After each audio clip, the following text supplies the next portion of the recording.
All right, let's go inside out with Ralph Vacchiano for more on the Giants. And Ralph, Flores has been rumored from the start to be near the top of the Giants shortlist. What are you hearing about how the interview went on Thursday?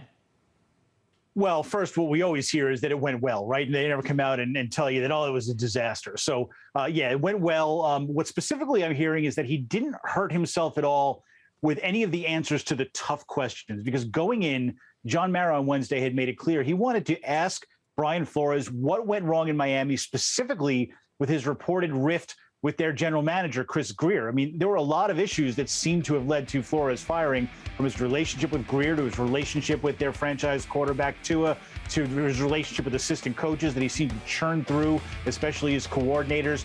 Those were going to be a lot of tough questions because the Giants are looking for harmony. They don't want any more trouble. They've admitted now that Dave Gettleman and Joe Judge were not on the same page. So they want people that can get along and work together. And, they were going to be harsh on Flores. And I guess they got answers that at least were okay, enough to keep him still in the race. All right, the Giants have one more interview left, and that's the second interview with Bills defensive coordinator Leslie Frazier.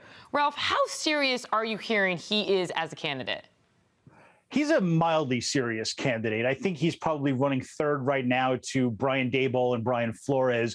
But he's a guy that I was told early on not to rule out because he has a very strong relationship with Joe Shane, the GM. They work together up in Buffalo. The Giants also, some people believe they might be looking for an experienced head coach. Flores obviously has that experience, but Frazier was the Vikings head coach about 8 or so years ago, and wasn't a completely successful run. He did get them to the playoffs once, but a lot of people have thought he's a guy who deserves a second chance. So they're serious enough to bring him in for a second interview. I think that's not insignificant. They don't want to just waste their time. But I don't think there's a lot he can do to get ahead of the Bryans right now. I still think Flores and Daboll are the guys in the lead.